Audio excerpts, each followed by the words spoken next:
everybody to Pokemon Roundtable episode 4. This week, we are talking about the March International Challenge. If you guys haven't registered already, make sure you do that. Enter, play in 3 battles. You don't have to win them.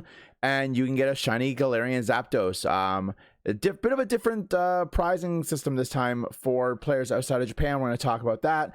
And I am joined tonight by Shad Master 15. Welcome. If you guys watched my run through of the February International Challenge, you know that Shad was a huge influence in the team that we played. I did very well with it, and I was very, very happy with it. So, Shad, just tell us a little bit about yourself. Yeah, sure. So, I go by Shad Master 15 on Twitch, but everyone can just call me Shad. Pokemon wise, my earliest memory was playing Gen 3, Ruby, Sapphire, Emerald, the good old days. I started getting into competitive, started around Gen 5, late Gen 5. Then I actually started getting into it Gen 6 with X and Y. But I was more of like a Smogon singles back then. And then I officially started getting into VGC around Sword and Shield started. I had to take a little bit of a break because of school and work. And then I kind of came back around end of Series 10 into 11. So I'm still kind of like new. I knew like a lot of like the practicality, the theory, and the concepts, but applying them is like a whole different challenge. So just like my friend Arrows here, I'm still still learning. I mean, aren't we all? Yeah, But definitely. with Series 12 being the last series before Scarlet and Violet comes out, just trying to get as much experience as I can once the what's it called, the slate goes fresh. Yeah, definitely. It's funny you talk about series Gen 7 being when you really started hitting competitive. That's actually when I took a break from competitive. I did not like EV training in Gen 7. I was not a fan. The SOS battles for it was I just could not get into it. But Gen 6 was where I really started pushing in. Like I played ranked ladder all the time with like Mega Charizard Y, just like running through ranked ladder. It was such a fun time. But yeah, we are heading in this weekend to the March International Challenge 2022. They've actually changed something this time around in it, and I would love to hear your thoughts on it. This time around, players who have good finishes, and I don't know the exact prize bracket breakdown for it, are going to get championship points this time around, which if you finish well and you do it, championship points for are used for entry into the worlds. If you have an X amount of points, I want to say it's like 500, but it could be less. It's been a while since I've had to look into that myself, because TCG you needed as well, and up until this past year I was primarily a TCG player. You get an invite to Worlds if you hit the 500 mark.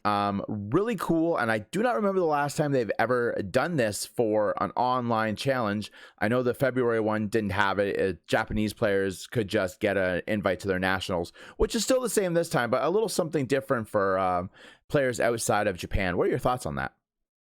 Well, I think now with that, the stakes are much higher, because now you're gonna run into some people who still want the shiny bird. But now you might face a lot more competitiveness because, with current situation, with pandemic and such, people are going to really try to get those points. So definitely you're going to be probably hitting some hard matches earlier on than usual. I know on the first IC, it was just, you're going to hit like a couple of easy games. Once in a while, you'll hit, like an even match, and once the rating goes up, then that's where the challenge picks up. But I think now everyone's gonna really try to push for those championship points. So honestly, I think after, I want to say, if I recall, 15 battles or max, I could probably say right after Battle 5, the grind's gonna start to pick up. I definitely agree. It's funny that you brought up the people who were obviously just in the first one for the bird. I played a ton of those games on my first run through. You'd see people who are running, like, I played a team that was a Scorbunny, a Sobble, a Scorbunny, a Sobble, a Yamper, and I was like, you are clearly just here for the bird. But I definitely feel like the championship points thing, I feel like we're going to see less of that off the bat. Like, obviously, you're going to get your people playing for the bird. And you know what? I salute you guys. You know, playing for the bird, you're getting out there, you're taking advantage of this awesome, essentially a giveaway. But I feel like for me, once I didn't start getting like the serious matches till I hit about like the top 1500s, like 1570 to 15 to 1600. I definitely think that that's going to be a thing that's going to happen earlier this time around, getting like those competitive matches right off the bat, which I'm super excited for. I think it's going to be really awesome. And heading into this, I'm really excited to see what kind of different teams we see, because there was a lot of, like, I didn't personally come across any of them, but there were a lot of like really weird teams out there from what I was seeing on Twitter from like other people's interactions with the game. Did you come across anything crazy weird in your plays in the February challenge? I'm trying to think. I mean, back then, because it was still early on, you ran to standard Zacian Kyogre. I think, like you and I both know Solgaleo was, I think, very underrated during that time. Definitely. And then, some people try to run the Lunadon, not Lunadon, sorry, Yveltal, and Groudon, and then Zacian, Groudon. I think now there's a lot more diversity going on, picking up. I think Kieran White is definitely starting to see more play. Calyrex is becoming more popular. Both Calyrexes, so now Shadow is showing a lot more. Mm-hmm. Some people are still iffy on Palkia. I think is a great option. It has its weaknesses, but it walls like a lot of the big popular ones like Kyogre, Groudon. Dialga once in a while you might run in because its type coverage is just insane with its natural bulk. Mm-hmm. Um, so definitely I think for restricted wise, like you're gonna run into the typical ones, but I wouldn't be surprised if we start seeing a lot more of the like I listed the newer ones. Yeah. I've been looking at Victory Road, the last VR, Mm-hmm. and one thing I've been noticing is how a lot of people run like Zacian Kyogre, and they used to run Ferrothorn, and now I've been seeing a lot less Ferrothorn. Zapdos has started showing more play. People have been running like a lot of different varieties. The standard one was Life Orb with like Thunderbolt or Mm-hmm. Thunder, Hurricane, Heat Wave, and Protect. And then now people are kind of making a little bit of a hybrid between support and attacker, where you might throw in a Roost and a Eerie Impulse, one or the other, and also safety goggles as well. So you add a little bit of bulk and a little bit of supportiveness in case you don't want to you don't need to max it for the stream, but you still want to get some kind of disturbance off. Yeah. And then a lot of other stuff I'm seeing, because I just have Victory Road posted here. Kartana's been seeing a lot more play since with an Assault Vest, Yeah. tanky, running a rain team to help neutralize that 4 times fire weakness. Mm-hmm. So definitely, I think we're gonna start seeing a lot more mons come out to play. And I don't want to ramble on too much. One thing I've been actually noticing a lot recently, especially this weekend, was Grimmsnarl, but not the standards light screen or light clay screen set. People are trying to run the trick set with Iron Ball, which is very interesting. Ooh. Yeah, so because a lot of times they're like, do you really like, having the 8 turns is nice, but sometimes maybe you want to protect the Dynamax during the early game just to like make sure you can get the 3 turns off without it getting KO'd. And then, having the Iron Ball can really slow down some of those like really fast mons like Regieleki and Calyrex. And another thing I've also fallen victim to is, Iron Ball with Zapdos. Well, then now it's grounded, so now they can start hitting it with Oh ground type. gosh. Yeah. So there's a lot of like things you can mess around with that. And nowadays, like, if you see Grimmsnarl, you have to be prepared for if they're gonna trick you or not. That's spicy. That is spicy. Yeah. Spicy tech right there. And I'm actually really excited that Kartana has started to see a lot of play, because when I started doing rank ladder back in the start of 2021, Kartana was one of the once I got access to it, Assault Vest Kartana is one of like the big things that I played, because it's just so good. Like Right. its move pool is very wide. Like it has a lot of type coverage, and I just really enjoyed playing it. So I'm really happy to see that it is coming back in a lot of forms. And then like you said, Palkia and Dialga. I actually played against the Dialga team on the February one, and I got destroyed by it, like straight up. Like it wasn't even a close game. So Dialga is definitely like something that is it's terrifying, Yeah. terrifying. Like its coverage is really good. Like telepathy is real good, like real good, because you can get off free earthquakes, free anything that attacks, like everything. Everything. So good, so good. One of the things that I really enjoyed playing against is I played against I ended up winning barely. I played against a team that was running a Lugia on the first one, and that thing is that almost I almost lost. Like I barely squeaked it out, and it's because it's another nice big bulky Pokemon that can take some hits. Like I had situations where I thought I was going to knock it out, and it still lived, and I was just like, am I going to lose this now? So it was definitely nice for me, being still relatively new to the competitive aspect of the game, seeing Pokemon that don't really fit into like the mold, like to see more like bulk. Because when I started playing last year, there was a lot of there wasn't like a lot of like hugely bulky Pokemon in play, because obviously we didn't have any of the restricteds at the time.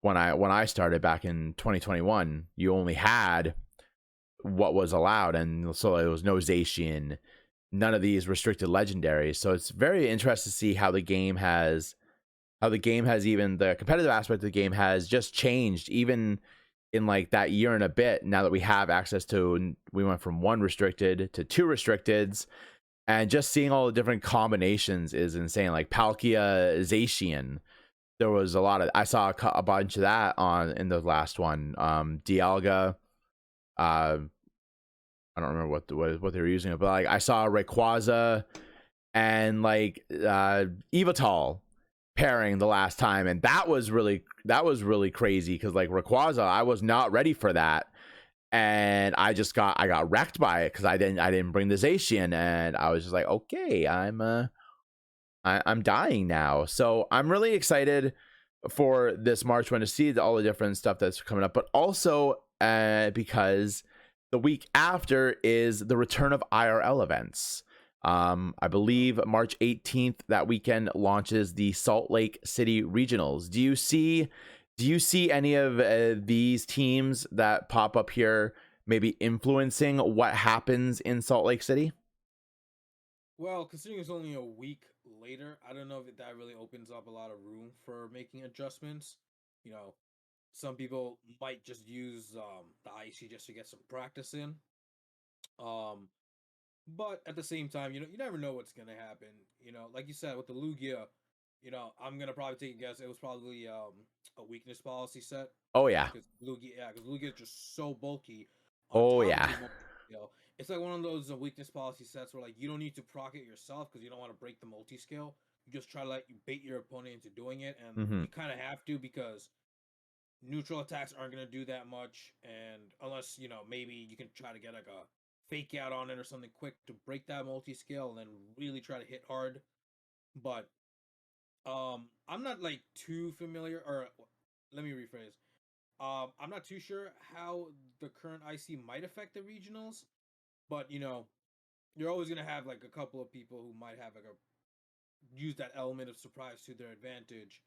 But at the end of the day, that can only go so far when you have like top tier players like Joe or Aaron or Wolfie who could still play a way around that. But and also, if I recall, regionals are best of three, right? Yes, yes, that is So true. you might win or you might lose game one, but now you kind of have an idea of how their team works, and now you can kind of play around that. And I definitely know that best of one is like you get the elements of surprise, it might cost you the game, but when you have experienced players who can like you note down all their moves, all their tactics, then you Yeah. can kind of figure out okay, Well, clearly that thing is weakness policy, so I'm gonna have to take it. I'm gonna have to either maybe leave it for last or try to chip it away with somehow. But I'm excited to see like. Well, I'm not gonna be at the regionals, but I'm excited to hear the reports and see how it goes. I'm actually really excited because this year I'm gonna get like all the content, because like usually when an IRL regionals happens, I'm like, for the longest time I've been primarily a Pokemon trading card game competitive player. I've gone to regionals for it, provincials are, I guess, what we would have in Canada, like the step below nationals was what it would be. And so I've always been like super interested in the TCG aspect of like the big events, but this year it's going to be really awesome to check out like the VGC side of it. And I'm really excited to see if anything that I see like this weekend pops up next week, or just to see like the difference between like how, like you said, the best 2 out of 3 differs from like the best of 1, because like obviously you have that second chance to like plan out what you're gonna do, and how you're going to react to that. Do you see like a lot of Pokemon that are popular in a best of 1 not being viable in a best of 3 setting? And if you have any, can you think of any Pokemon off the top of your head at this moment? Well, this is just from my lack of experience, so I'm not really sure how best of three always works. I've just seen kind of like past VGC streams, like the one where Wolfie won Worlds in 2016. Um, Maybe just kind of thinking off the top of my head, like I know some teams, for example, that utilize multiple cores. So one team I've seen is Calyrex Ice Kyogre team. It has Calyrex Entity as one core, Seismitoad and Kyogre as a second core, and then Torkoal and Venusaur as the third core.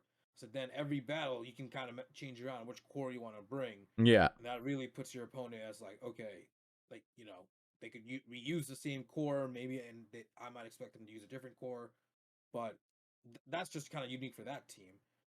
Maybe for example for like Kyogreization team. So for example, if I'm looking at Joe UX9's team that he topped with at VR, he had Zacian, Kyogre, Incin, Rillaboom, Zapdos, and Grim. Well, Grim might maybe um not show up in the first match, and in the second match they might say, okay, I clearly can't survive this hit, so I might need to bring Grim in now. And then clearly I lost speed. So like that's why like first match can always help determine like, okay, how much are my EVs helping out, and if I need to fill in that gap with an airstream or a screen, and just take it from there. Yeah. Yeah, so I definitely all eyes on Pokemon this weekend and next weekend. Really excited. Like I said, championship points are going to be championship points really change everything for this Right. IC, like 100%. Like I said, I can't remember the last time Pokemon did something like this. And for a player like me who lives in Canada, we only get like one chance to go and partake in these, whereas like the states, they usually have like a bunch all around. I know a lot of people travel. I know I've been watching streams where people are already talking about going to Indianapolis after Salt Lake City. But for us in Canada, we get one. And this year, I'm not going to be able to partake because my one is literally on the other side of the other side of the country. So it's really nice. It's going to be really stuff like this. And if it's something that keeps happening for everything else that they do online, is really awesome for me, because it enables me to have an opportunity to maybe partake in a world championship event at some point down the road. Now, going into a world championships and getting points off of like online versus IRL, would you say that that those people who have earned their points through like stuff like this, IC challenges where it keeps happening, or even I guess the Japan players would be a good example because they got to get national invites, how would you put them at a disadvantage going into that IRL experience because of the best 2 out of 3 to the one match on the online stuff? So, if I'm understanding you correctly, are you asking like for the in the for the Japan players? Are you saying the best of two? Are you asking if the best of two would benefit them more versus best of one? Yes, like are the Okay. players who got in like through the February IC going to be at a disadvantage against players who have qualified through IRL events, because those players have played best 2 out of 3, and those people who have come in from online maybe aren't as familiar with that strategy and not used to having people being able to play around their strategies in the later 2 games. Well, this is just my take, and I could be wrong, but I definitely think the regionals would definitely be a disadvantage for a few reasons. Because for one thing, in online, you're only playing, I believe, 45 matches over 3 days, Yeah. and you'll pair it off with anyone randomly within their similar rating, best of one, and yeah, both cases you can't switch teams, but also the fact that you're kind of I'm sure like a lot of us probably like when you're playing on your game online, you probably have your phone or your internet right next to you if you ever need to like kind of spot check something real quick. But now going into IRL events, for one thing, it's gonna be like Swiss cuts. So you gotta do probably like 9 matches, and then top whatever make the cut, and then they start breaking that away, and it's gonna be best of 3. So now you're doing fewer matches, and each match, or you're going to be facing fewer opponents, but then each opponent you're not facing 3 times. So that then it kind of becomes a little bit of an endurance test, and you got to do this all within like a certain amount of time. Yeah. So just like thinking about it psychologically, like you could do like 10 battles and take a little bit of break, but now here is like, hey, if you're matched up with someone, you're matched up with someone. You can't, I mean, yeah, you could take a drink of water or use the restroom, but after that, you have to go into it like eyes open and focus as much as you can. So definitely, like, it's not just a battle. I believe it's not just a battle of your skills; it's also going to be a battle of endurance. I That's just like my that take. perspective. I like that Yeah, perspective. I like that. It's very true. As somebody who has done like yeah, TCG tournaments, it is a grind doing right. IRL TCG, because you're stuck on like, you have to play a best 2 out of 3 with only 50 minutes of plus like 3 turns, and Mm-hmm. your one game could easily be that, like almost all of that 50 minutes, and then a lot of it comes down to being able to think on your feet. And I definitely don't think that's something, like you said, when I'm sitting here doing my 45 matches on for an IC, I can pull up Pokemon online. I can look at like their stats. I can look at what they could possibly have while I'm picking up what I'm gonna play against them. Whereas you don't really have that option at an IRL event. So I'm very interested to see like the differences. Like I said, like how, like, are certain popular Pokemon not going to be a thing, because with that best 2 out of 3 after that first match, like they're not going to be great. So I'm really like that. I think really interests me more than anything else. Like even me Yeah. playing in this is just to see, because we've never been in this kind of situation before, where so much of like our competitive Pokemon has been away from other people. Mm-hmm. Not even just in like VGC, but like in TCG in general. Like we went from pre-COVID where everything was IRL, and then to go into now the back into like this pandemic where we were doing everything online, and now to come back out into that IRL setting, it's gonna be really interesting to see how it affects gameplay, because like you said, there's so many, you're playing fewer opponents, but there's so much more thought process that goes into it. And like you said, endurance, like it really is going to test a lot of people. And I wish that I was going to a lot more of these events just to see how it's going, just to see how it's going to be Right. going forward, and seeing like if there's like any massive meta changes from what we've seen on ranked. Because like playing ranked is one thing, like you said, you're getting paired with random people. You're not always getting paired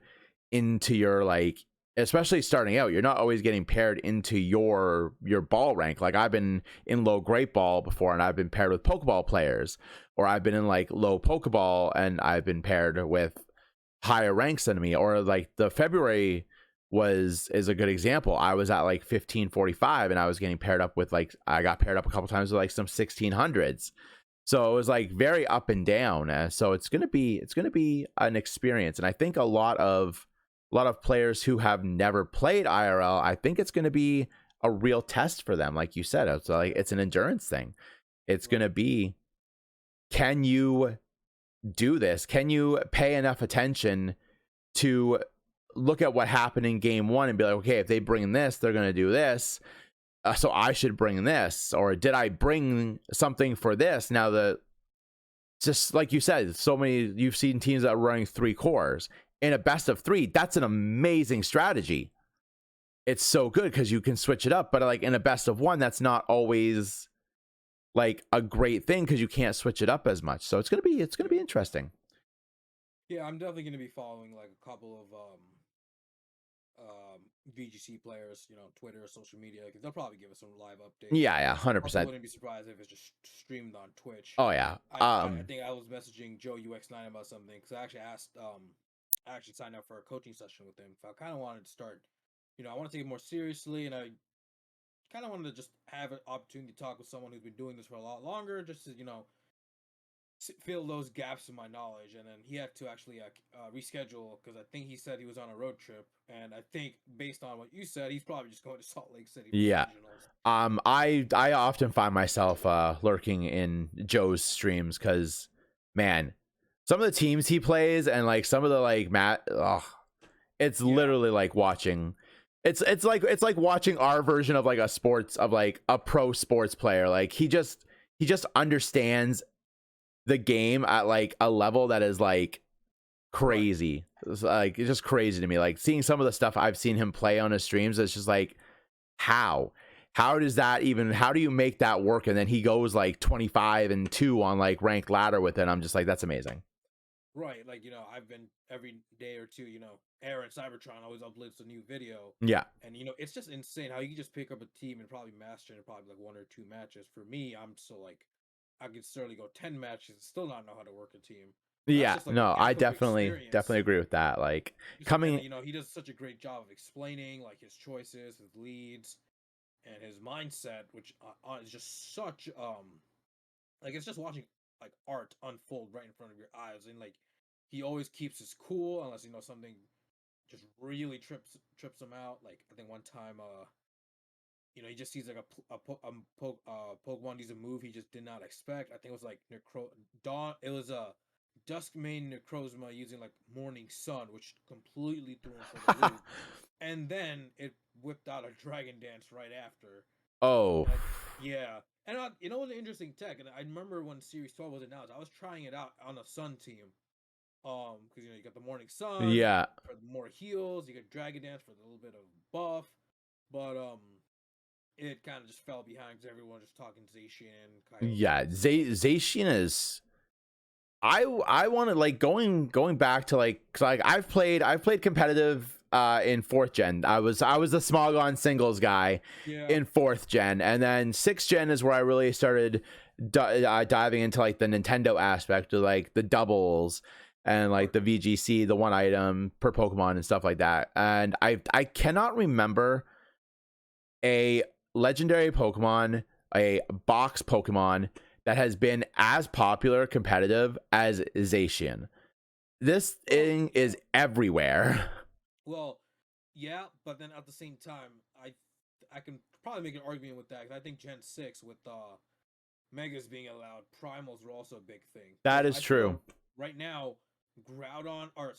Kyogre is more popular than Groudon, but throw in Primals, and I think Groudon probably take the cake with that one because just Desolate Land is just insane. Yeah. Because you know removes Re- all water and then yeah, just removes its very big right, water and then because weakness. Groudon tends to be a lot slower, and so because you get the bulk, if then it's like if both of them lead, most likely Groudon's gonna probably win the Weather War, and then with that you also got Mega Rayquaza, which it's kind of a box art since it was Emerald, but um, the fact that it had Delta Stream, which eliminated the flying weaknesses, Yeah, and then yeah. I know Megas Wolfie. were, Yeah, Megas were like a game changer, and yeah, like I said, Wolfie 2016, he used Mega Rayquaza and Primal Kyogre on the same team. So,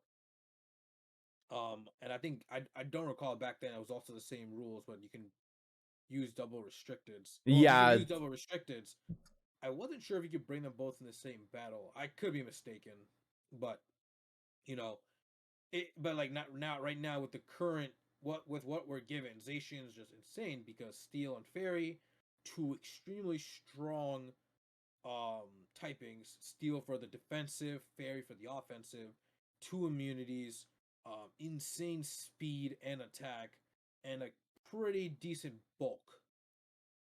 yeah. No, I'm And like, definitely, yeah, definitely in agreement. and like you lose like some things where it's like you can't equip an item because you need the rusted sword. It can't Dynamax, but I think that's where the second restricting can come in and kind of fill in that Yeah, void. exactly, exactly. And that's definitely what I've been finding a lot when I've been playing Zacian is I'm finding unless it's like on a Sun team where obviously I'm gonna Gigantamax Charizard like Mm-hmm.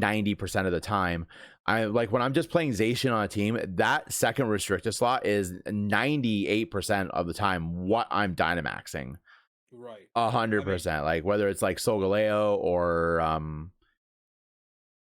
I was messing around with Mewtwo for a while way back then, or like nice. Shadow Rider Calyrex. Like those are Yeah. generally my targets because Zacian can't do it. So like that's generally where my Dynamax slot goes is to the other restricted. So Yeah. I mean, that's what reason why Kyogre is so popular because the rain just helps neutralize at least one weakness, yeah, and then the other weakness is ground, which Kyogre kind of pick off. yeah, That's why it just makes such a deadly combo. yeah, definitely. So before we end off, I want to know because you and I played a very similar teams in the February one, but you switched out at the end for a Grimmsnarl. Right. How did you actually end up doing throughout all? Because I didn't end up getting to play in the last 2 days because I was having like work was bad, was rough, and I Right. just was not in the mindset to play Pokemon after I was done. How did you end up doing at the end of the February? I think I was rechecking. I got like 2590 something for my standing, and then rating I think like 1670. The reason you had the Urshifu and I switched out to the Grimmsnarl because Yveltal was just such a counter to Solgaleo with Sucker Punch Yeah. and Foul Play, and I 1-for-1 match stupidly tried to proc my weakness policy in front of a Yveltal Dynamax, and they foul shotted me to death. Oh. Yeah, so but then Grimmsnarl just makes such a nice counter because you can try to bait them into attacking the Solgaleo and switch out and just get a Spirit Break off, and even on not maxed, just and keep it. And this is just bulky. Grimmsnarl, I think only had like 4 attack EVs. Was guaranteed to hit KO on an Yeah. Yveltal, even with an Assault Vest too. Nice, nice, nice. And then yeah, I didn't actually end up playing against very many Evital's. I only played against like interesting. one, I think. I played against a bunch of Shadow Rider Calrexes though. So that Urshifu, when we were sitting on the Wednesday night before the start of it, and you were like, yeah, so Scarfed Urshifu outspeeds Shadow Rider Calyrex by like 1 point. I was like, that is the greatest thing I've ever heard. And that came so handy because whenever I was up against one, I had the Urshifu and I took it out and it won me so many games, but like I barely saw any Evital. So So I I guess was yeah, I like, guess our choices just kind of worked out for us. yeah. So I was like, I was thinking about that the other week. I was like, man, looking back, if I had played against Evitals, I would have had such a bad time. I'm Yeah, like, but I played against so many Shadow Rider Calyrex, and I even ended up playing against something else that the Ursh was really good against, and it came in handy. So definitely, it's crazy how when you're playing like a massive like online setting like this, how some choices you make will work for you, and then on the other hand, some of them might not. So it's definitely Pokemon. competitive VGC is definitely something wild. Yeah, Something but wild. that's one of the reasons why I swapped from singles. 'Cause I always felt like singles was like, I think it's just pretty much whoever's the fastest wins. And yeah, the first modern two can just do a little bit of setup like sticky web or the spikes, and then you just have a super fast Pokemon just murder the rest of your team. But VGC is just a lot like more complex. There's more layers. Now you gotta think of two moves instead of Yeah. one. Um, you know, Moves you wouldn't normally use in singles now becomes um more viable in doubles. Spread moves, the cursed ally switch. Yeah. Ally switch. Oh Yeah, god. trying to get like Grim. I mean, yeah, sure, you can get Grim.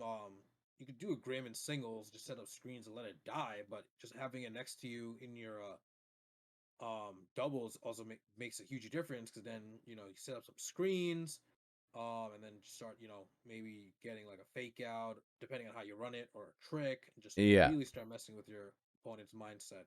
And it's like playing, like as Wolfie described, like four-dimensional chess, and I can kind of see that. It's just so many layers take um you gotta take into consideration. And I gotta give these props to some of Aaron, Joe, because the first night of that IC, I was burnt out after 10 battles. I'm like, I still got 5 more to go, and Yeah. yet there's these guys who have to do.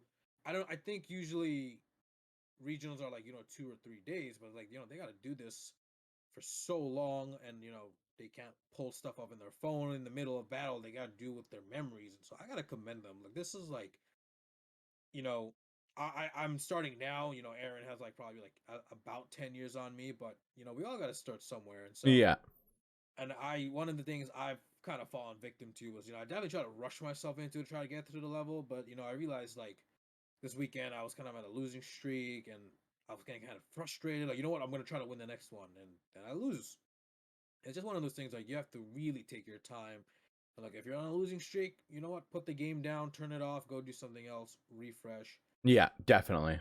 Yeah, one of the things I honestly hope, and maybe I'm gonna throw in a question at you before what Ooh, we a end question for is, me. This hasn't happened yeah, before. I'm excited. yeah, Let's go. yeah, I'm Let's prepared. go. So Series 12 is the last series before we hit Gen 9. So, what are you hoping for how VGC turns out in Gen 9? Things coming back, things being removed, the fact that, Sword and Shield came out end of 2019, and restrictions weren't added until like end of last year into this year. So, once Gen 9 starts, we're gonna go back to using no legendaries, assuming we gotta just use what's in the game. So it's definitely gonna be like I said before, it's gonna be a fresh slate for everyone. So what are you expecting? I don't think, like, as far as like the mechanics for competitive, I don't think they need to change any of that from Sword and Shield. Like, Sword and Shield has made, as somebody who's played competitive from Gen 4 and Gen 6, Sword and Shield has made this aspect of Pokemon so amazing for entry level players. Like, Yeah, there's like, obviously, if you want to put in the work for like, and really go deep into it, you can go back and do some of like the stuff of like eras past. But like, to be starting this game now as a competitive player is amazing, because like Sword and Shield gives you everything you need. They removed the vitamins, the vitamin cap, because like back in older gens you could only put 10 like vitamins 100. in, yeah, 100 100 vitamins VVs. into a stat. And so they got rid of that, so it just makes it less time consuming. And for me, Right. going in playing VGC before, that was always the biggest thing, was it was so time consuming. And I even just think back to like Gen 4 to Gen 6. Gen 6 introduced horde battles, and that made it so much easier to level up a Pokemon stats, I because use you that could too. literally just go into like a couple hordes and you've got your EV spread for the most part. Whereas Gen 4, you had to sit there and fight and fight and fight and fight, and it was just a grind. And I Yeah, feel like as generations have passed, they've made it so much easier. So I kind of hope that they continue that trend into Gen 9. Like, I would like for them to make it easier for parents to pass moves on to each other while you're breeding, because like that takes a long time to do that now. Like, because if you have two parents and you have one with an open move slot in Gen 8, and one has a breedable move and you're trying to breed a move, the parent can pass on that breedable move to the other parent. Right.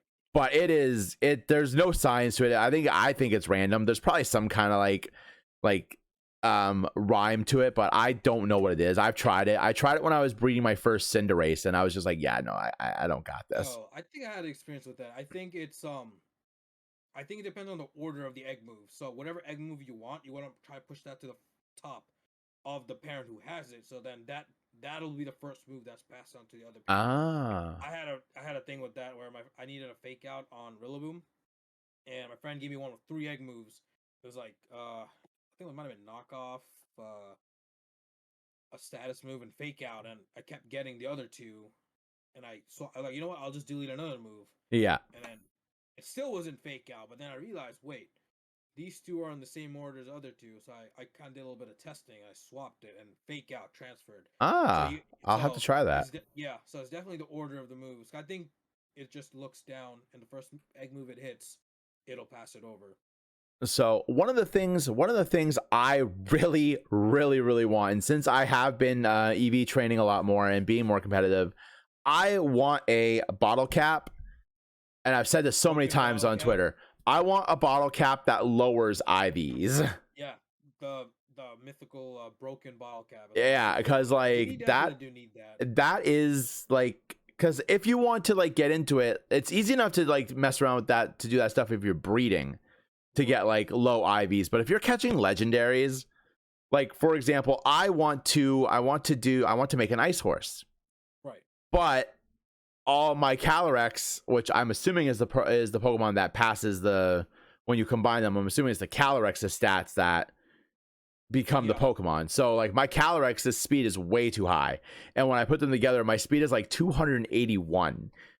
Like I could rework the stats, but I was looking on Cerebi, and it's like, oh, even with like the perfect IV, I'm still not going to be slower than other ice horses. But I don't have the Yeah. time now, especially now, because that would involve having to trade and trade and trade and trade and trade to try to get a Calyrex with 0 speed IVs. So I would like something like that. As far as like the meta, I think to start, depending on what the Pokedex is going to look like, that's going to be the big thing here. Is that what the Pokedex is going to look like for Gen 9? Are they going to do what they did for Gen 8, where you're not going to be able to have access to all the Pokemon right away, like up from the previous generations? Because I that think the changes a trailer. lot. I think the trailer might have mentioned that not all Pokemon are gonna be available. So it's gonna be like, I'm just hoping, like, we saw like a Zoroark, we saw a Lucario, you know, so we're probably gonna see some mons we're all familiar with. I know some people are hoping we don't see Incineroar, because I think a lot of people have had enough of Incineroar He's now. everywhere. He is everywhere. So like I didn't mean to interrupt. What I'm getting at is that in Sword and Shield, you still cannot use so many Pokemon because they're not Right. part of the Galar Dexes. So if that's going to be a thing that's going to continue on, where we're going to be in Gen 9 and I still can't use like my favorite Pokemon from Gen 4, I think starting off with what we're doing now is probably not a good idea. Because like I think it should start with like maybe just using the Pokemon that are available to us in the Scarlet and Violet decks, and then move into adding a new Pokemon, and then at that Yeah. point release the restrictions. Because if we start off with just with just the dexes in, with just like the whatever the region's called dex, then you're gonna run into an issue if we have restricteds where Yeah. people are just gonna play both of the game's restricteds. Right. So it's going to be I think everything's going to be very dependent on what the game's Pokedex, what we're going to have, and how the new Pokemon shape up. And for me personally, one of the things I really want is I want to be able to use Pokemon from Legends Arceus. I think, yeah, we like I said, I know in the trailer we saw Hisuian Zoroark, so Yeah. hopefully, So I don't know if there's going to be some kind of compatibility, either on release day or the future, or maybe like how they did it in Let's Go. You can get like how you can get the Lowland forms in Let's Go. yeah, We'll be able to get the Hisuian forms. So yeah, I think I think Zoroark would be a pretty interesting. Zoroark is the main one. Zoroark is the Yeah, one that he I want goes to from use the normal, most. just like I Like, remember. Wolfie was talking about deadly type combinations, and he said ghost and normal, and then like a week or so later, everyone's like, tweeting him Yeah, like, Wolfie, you called it, and like, what are you talking about? Like Zoroark is ghost and normal, so because it's perfect. You can bring it in safely on 3 different types of moves. right, Like, so if you're predicting the fighting type move, throw in the Zoroark. You're predicting the right, ghost type move, throw in the Zoroark. The normal type move, throw in the throw in the Zoroark. Zoroark, Cause it's perfect. right, It's and then it's I think Sarah B or confirmed is still gonna have illusion, so you can always yeah, just mess around. And your opponent might try to fake out like, oh man, I saw a Zoroark in their team previews. I don't know if this is the Zoroark, and now your opponent's gonna start to have to play some mind games. yeah, They might try to have to use a move just to break that illusion sash, and they might call it right, they might call it wrong, and that's just gonna add another level of complexity to it. yeah. But I No, think I'll take that over Incineroar every day. I'm very excited to see it. And like, it seems like it's really far away, but we're already in March. Right. So like, with a November release, because they say late 2022. That's It's always probably gonna be November. new Pokemon generations always come out in November. A new Pokemon games always come out in November. Arceus is like the first one in a long time that hasn't come out in the fall. Yeah. So it's gonna be interesting because now coming in like probably in the next couple months, we're gonna start seeing new information on this game. They'll probably have like something big at E3, but like leading into that, we're gonna start seeing like probably new Pokemon within like Yeah. probably late April, early May. So it's going to be very interesting to see how this game is going to unfold competitively. And the Mhm. first couple weeks of a new game are always awesome, I Right. find, because now you don't know what the Pokemon do. You don't really know like how the interactions are going to go. So building teams off of that now competitively, because I've never really been competitive at the start of a game's release. Mhm. So I'm very interested to see what like the big players, like what the pro players are going to look at, like Right. the starters, like how their final typings are going to go, like what you can do with that. It's going to be a very exciting time. Yeah, because now with Series 12, like almost everyone's gonna be running like dual restricteds with some support mods. So it's a little bit narrow, but now with I'm assuming no restricteds, anything you're gonna have to make teams with all these Pokemon. Yeah, some Pokemon will be more popular than others, but I just think there's a lot of room for creativity. And this is probably gonna be my first time actually starting off with VGC at the start of a game, so I want to try to see how far I can go. Like I've been watching, Series 12 vids, try to get experience. But I've also been rewatching a lot of older vids, like when, Series 1 and 2, when, um what's it called? Like, Wolfie used the whole get the rain choice scarf Dracovish and Yeah. Oh my the god, Choice Scarf Dracovish. yeah, and then the when he what's it called? The weakness policy colossal with the aqua jet, just those kind of little strats. Yeah. So that's definitely I'm excited to see what, like you said, we're going to see what Pokemon's available, what they do, and it's always exciting the first week or two because everyone's playing the game, everyone's exploring, everyone's discovering new things. I'm hoping, like you said, we want to see what the decks, and hopefully they add a broken bottle cap. People are wondering what the new mechanic is. Kind of hoping they'll probably add a new mechanic. Hopefully, it's not something too crazy. Yeah. If they're bringing back an old mechanic, I think a lot of people are agreeing that maybe Dynamax is not the best option. I think that's just a Galar exclusive thing. Yeah. Me personally, I think a lot of people might also agree with me. Maybe bring back Megas because Megas was never really Kalos exclusive. Everyone used it Yeah, exactly. interchangeably. And even in Gen 7, you could pick up the stones and Right. you could that's the other thing that really kind of like drove me away from Gen 7, being able to have teams that could Z move Z move and and Mega Mega. Evolve. It was just like,